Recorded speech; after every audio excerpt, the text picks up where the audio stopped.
So years ago, I was approached by my brother who was busy with a project at school. He was studying graphic design in Johannesburg, where I'm from, well, where I grew up. And he asked me to fold a little origami crane, which is like a little bird. I think the project he had to do was just to get whatever it was, something made by each person in his family or his community to contribute towards this little like time capsule idea that they had. I folded that crane when I was, I think, 21 or 22 years old, and it just became a habit. It was just whenever I found a piece of paper, because I learned the pattern. I like puzzles, I like riddles, I like, solving things. So to me, it was just this little, puzzle that I could just solve over and over again. And I did that for years and years and years. And then I guess edging towards 2013 or 2012, I just started taking, a bit more of an interest in it. Started looking at books and tutorials online, and I just saw that there's a little bit more to origami than just, the crane or the tsuru. So I started folding other designs. I mean, I wasn't that good. I was, like anyone starting out with anything, and I just kept at it. And people around me started telling me like, wow, you're clearly into this. Here's a book. I'd get books for my birthday and that sort of thing. Um, and yeah, that was essentially the beginning of where it all started for me. When I was working with Emirates Airline, I was living in Dubai, and Emirates Airline asked us to make a service personality promise. And it was part of their Najum concept, which was Najum means shining stars in the sky. And they Mm. wanted all the crew to make a commitment. And I made a commitment that I would take care of the children on the aircraft. So as part of that, I went and learned origami when I was around about 28, 29. So I had a origami kit, and after we did the service, after we did the chicken and the beef and the drinks and the alcohol, I would go to the back of the aircraft in the galley and I would make origami frogs and cranes and dogs. I'd give them to the kids on the aircraft. And for me, it gave me a lot of pleasure because when you're at 40,000 feet and it's a night flight, there's virtually nothing to do. Once the customers go to sleep, you can either gossip or you can make origami. So I decided I'd make origami. And I got so much joy, but the customers got so much joy from it as well. And my managers would write to my other manager and they'd say, hey, this Daniel guy makes origami. And the company would write me little letters, hey, thanks for living up to your Najum promise. Amazing. And then I met my wife. She was also with Emirates Airline, and I used to make little origami things for her and give them to her on the aircraft. And even when she came over to my house, I didn't have any slippers, so I even made origami slippers for her to wear in the house. It's such a phenomenal skill, and I felt that whilst I was away from home and fatigued, it was very good for my mental health. I was concentrated on one thing. I wasn't watching the war on the television. I wasn't getting caught up in gossip. I would just go to my hotel room and make this origami, and it was very peaceful for me. It was very tranquil. So I know it helped me with my mental and emotional health. What about you? Has it impacted your mental and emotional health? I have to say yes, because essentially origami was the initial skill that got me out of essentially the rat race. I was working in advertising as a web developer. I was building apps and games and stuff, and I always had this sort of menagerie of little paper animals around my desk, and people were always asking me about it. Um, and I noticed that, okay, cool, I'm not really paying attention to the work I was doing. I would finish my work and then end up folding something. And it was essentially that idea of, okay, cool, I'm doing this every day anyway. How do I take it further? So I started an Instagram project, opened an Instagram account, and I just started posting every day. So at the beginning of 2014, I did a 365-day origami project. And it was just for, I guess, for me to keep a digital record of all the origami pieces that I'd folded. Started at the beginning of 2014, and that went through all the way through to the end of 2014, 365 days. And it was just a document, I guess, a documented digital documentation of all the things that I'd folded. And during that year, I quit my job. I had the soft skill of, being able to build websites. I was getting freelance work coming in. So it wasn't like, cool, I'm going to dive out and just become an origami artist. But uh, over time, I noticed, okay, this thing is becoming a lot more of a regular feature in my life. I'm getting better at it. I learned how to design origami, which is not something many people do because it's very challenging. I mean, you folded origami yourself. You think, how did somebody come up with this pattern? And I just decided that I was going to learn how to do that. So got books and tutorials, spoke to as many people as possible. So I was completely into it. And as the year went on, I started animating. I started, telling little stories with these pieces of paper because I've got a fascination with a lot of things, but music, film, um, anything on the screen, essentially, adding sound effects and doing that whole thing. So I was like, how do I take this skill of origami that I know, this new skill, and blend it with all the other fascinations and interests that I have? And towards the end of the year, I started getting approached by brands because my following had increased towards the end of the year. I got up to about 50,000 followers, which was never the goal. I was just there to finish 365 pieces and put them on Instagram. And once people started approaching me and they're saying, cool, we've got this project, this is the budget. And I was just like, the budgets were like what I would earn in 2 months working as a day, part of a day job. So I was just like, maybe I should just focus on this. And that was 9 years ago, and I haven't really looked back. Obviously, I mean, over time, it's evolved and changed, and I've got more into animation now. There's AI elements that have come into everything. But it's always been centered around, essentially my Instagram account has been centered around origami itself. So to your question, mental health, 100%. I mean, I was never happy working for somebody else. I have my own ideas. I've got an entrepreneurial spirit as well, and a desire to teach and help people. So origami was that thing that helped me through that. That just from a psychological perspective was something that was quite important for me. But also the act of folding paper you have to be very patient. It's a piece of paper, so if you start going in the wrong direction, it's very easy to just, crumple the paper up and get rid of it. But that discipline of like, no, I'm going to try again. And even if you do fail with that first sheet, when you 300 steps in, you're like, oh, I'm trying to fold a dragon and it's looking like an octopus or whatever, get rid of the paper and start again. And I think that just that process of not giving up and just focusing on one thing, using your hands and your mind and something as simple as a sheet of paper has definitely helped me in my day-to-day life. Just stay calm and like, don't worry about what 10 steps down the line. Think about the next step, because this next step, if you get this next step right, the following 9 steps are definitely going to be a lot easier for you. But if you're thinking ahead, like, okay, well, let me not worry too much about this next step or this next fold, then down the line you're like, you've got to go all the way back to there, start again and move forward. So it's just helped me stay present, definitely. And I mean, from a mental health perspective, it's definitely helped. In Taiwan, I believe it's very good for mental and emotional health, because when one of our loved ones dies, our funeral procession process can go up to 40 days. And during that 40-day period, you're preparing the loved one for the afterlife. And one of the big components of the burial ceremony here is origami. Mm-hmm. So when our grandfather passed away, we had to create an origami house. So the families down at the funeral parlour all doing origami, and you're making this house. And because he wants to be rich in the afterlife, you've got to build this big origami house. But you can't just have the house, you've got to have the furniture.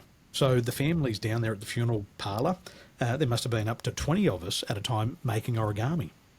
And we're putting all the furniture. And then you've got to think about the housemaid. He had a housemaid in this lifetime, now he needs one in the afterlife. So we're making housemaids. We're putting in food, we're putting in clothing. We had to make an origami car. But he also instructed us before he passed away to make sure we put a lot of money in there.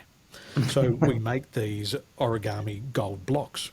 And my wife's having these dreams during this 40-day period of the grandfather coming and saying, "Hi, Wen, more money, more money, more money." So she comes back to the funeral parlour, "We've got to make more money."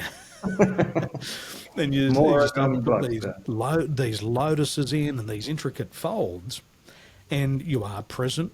You are in the moment. You can't do anything else. You can't scroll through social media. You're just there, honouring the departed, and it was very communal. And then after the 40 days, it's all burnt and sent to the afterlife. And she still has dreams of the grandfather saying, That's "You should have sent more money." Yeah, that's amazing. And I mean, I can definitely relate to building that whole thing and then burning it because although it might seem destructive, for me, the piece itself was the final piece was never, it's the goal, but it's not the most important part of it. For me, it was, the whole planning of, what am I going to do next? How long is it going to take me? The final piece was like, cool, take a photo. I get the photo, put it on Instagram. But the piece itself has very little sentimental value to me. I mean, and I would often give those pieces away because that's also an act of like, I've transferred energy into this piece of paper to turn it into something. Handing it to someone who I care about or a stranger was always a special thing for me as well. So I can definitely understand and relate to your story. It's a phenomenal gift to have, and I think it's a generational gift. So my mum, she used to own art and craft shops. So she would sell fancy type of paper.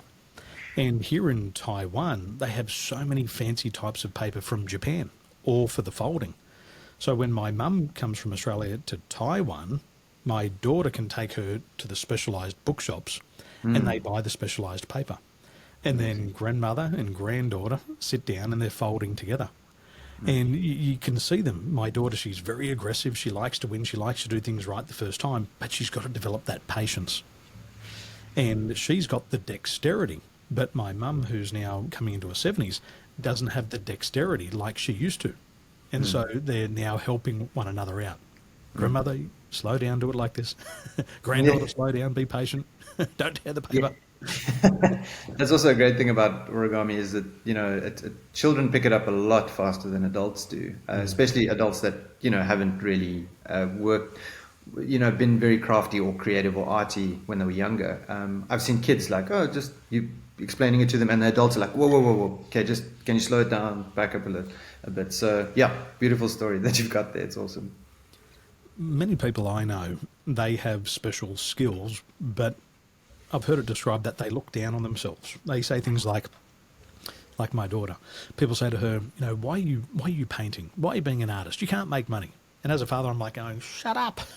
Don't say that to an 11-year-old. Let them do as they please. People are athletes and they say, I can never make money being an athlete. I can't make money being an artist. I can't make money being a horse rider, raising cattle. And I'm sure you've heard many things over the past decade of the same nature. With all the naysayers being there, what have you actually been able to do with this skill? Well, I mean, essentially, that's my bread and butter. It's my main source of income. I do, build apps and websites and stuff when I get the opportunity. But creating animations with origami has allowed me a life that I didn't expect. I didn't aim at creating like this. I'm aiming there now because I realize like, over 9 years, I'm kind of like, wow, this is a thing now. Yeah, I think that it's for me, although people are always like, "But how are you going to turn this into money? How are you going to do that thing?" I had that in the back of my mind. I didn't let it, take charge of what I thought or where I thought my life should go. And I think I did a bit of a deep dive inside myself psychologically, and around my 30, at the beginning of my 30s, and I'm 41 at the moment, so about 11 years ago, where I looked inside and I'm like, you know what, I'd heard so many stories of people trusting their intuition and understanding themselves and listening to themselves and not listening to everyone else. And I almost naively just went with that thought, like, if I can understand myself, if I can just listen to what's coming from inside me and not this external noise, then maybe I've got a shot at doing it. And I use that now. And now my intuition is just what guides me through everything. So, people are always going to have something to say. And it's impossible until it's done, or until it has been done. So I think for a lot of people, when I tell them my story, they're kind of like, doesn't make sense. Like how you fold paper for a living. I mean, that's the essentially the basics of it. But what I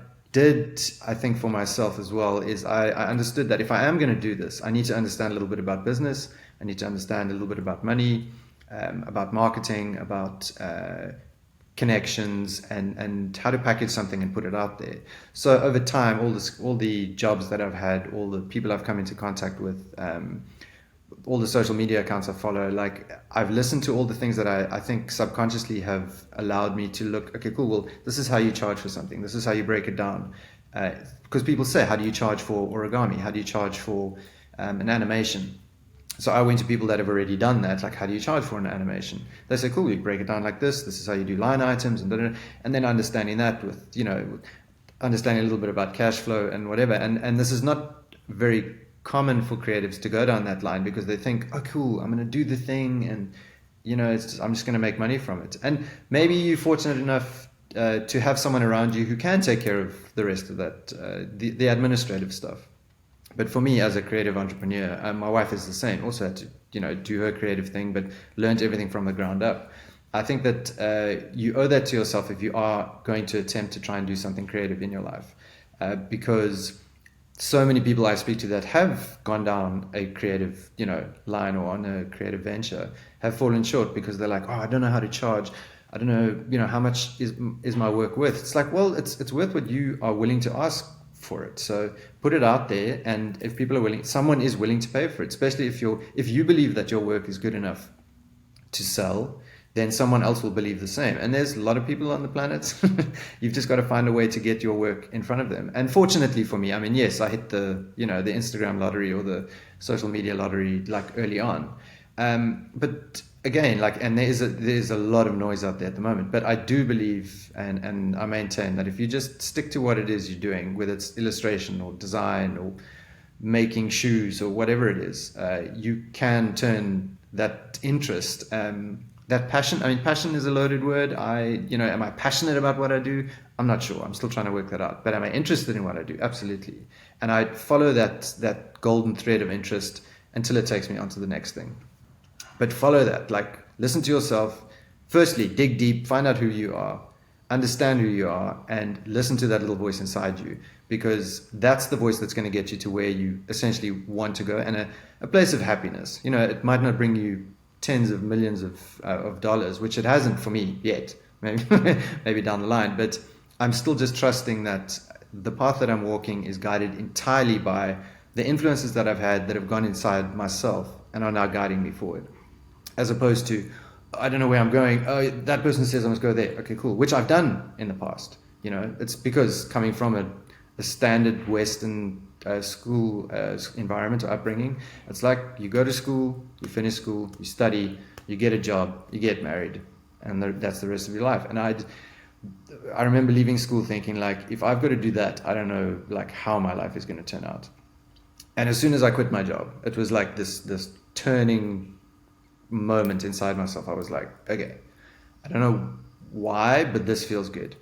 And I just trusted that feeling. And I mean, you going on good feelings can be, there's a lot of people that go on good feelings, and it's kind of like, well, look where that good feeling, got you to end up. But I think that it's just about, understanding yourself and knowing and trusting yourself, and also just being confident with the fact that you can take anything, something as simple as folding paper, and turn it into a career.